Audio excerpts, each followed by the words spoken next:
Witajcie w Blurr, historyczno-kryminalnym podcaście, który odczarowuje znane postaci ze świata historii i kryminologii i usuwa z nich tytułowy blur, bardzo często stanowiący medialną dezinformację opartą na stereotypizacji, na przykład dotyczącej ich płci. Last name Menendez has recently been revived in popular narratives, but is and has the depiction of their crime always been fair and square? The case of LYLE and ERIK Menendez, who were tried and convicted in the 1990s for the murder of their parents, has become one of the most infamous true crime stories in American culture. Beyond the shocking nature of the crime itself, the trial revealed how media representation can distort public understanding of events. In particular, the Menendez brothers case demonstrates how the spread of disinformation in the media is shaped not only by sensationalism, but also by gendered assumptions.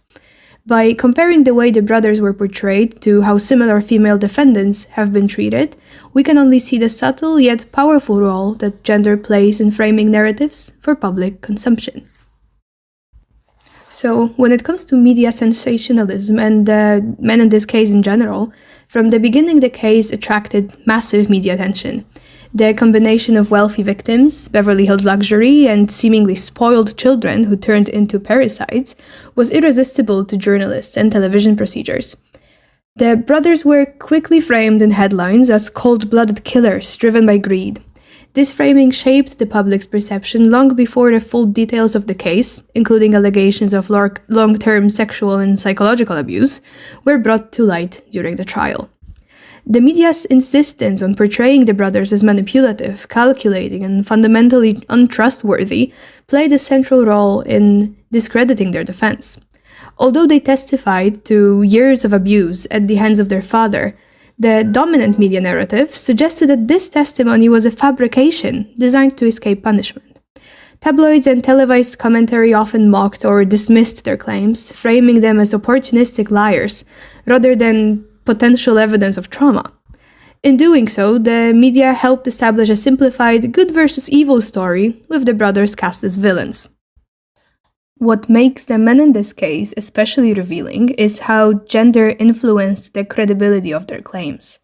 When male defendants report abuse, their testimony is often faced with an additional layer of skepticism, rooted in cultural assumptions about masculinity. In the 1990s, the notion that two grown men could have been victims of long-term sexual abuse by their father challenged dominant norms of male strength and resilience. Media outlets reinforced these norms by portraying the brothers' testimony as implausible or manipulative.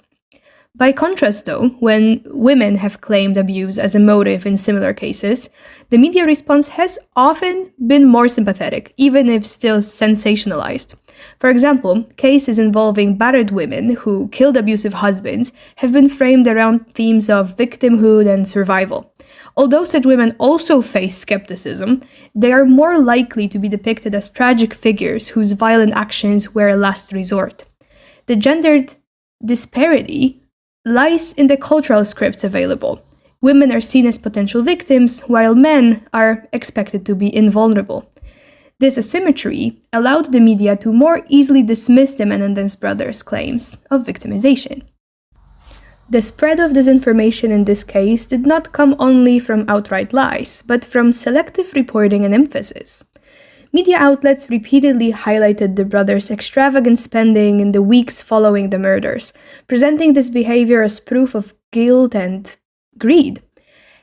At the same time, coverage minimized or trivialized the more disturbing details of abuse testimony, effectively erasing a crucial part of the defense's argument from the public's awareness. This selective reporting is a form of disinformation.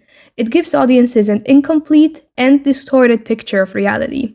By foregrounding certain facts while suppressing others, the media shaped a narrative that aligned with cultural expectations about gender and crime. The image of rich boys who killed for money was simpler, more entertaining, and more consistent with masculine stereotypes than the more complicated and uncomfortable possibility that these men were victims of parental abuse. The role of gendered disinformation becomes even clearer when one considers how public opinion about the Menendez brothers has shifted in recent decades. With the rise of documentaries and social media discussions that revisit the case, younger audiences have expressed greater sympathy for the brothers. Many have been struck by the evidence of abuse that was previously downplayed and ignored. This generational shift highlights how media framing in the 1990s was not neutral, but actively shaped public opinion by promoting a one-dimensional view. And on the other side of the story, if the defendants had been young women claiming sexual abuse by a father, it is likely, though not certain, that the media coverage would have given more weight to their testimony, even if still sensationalized.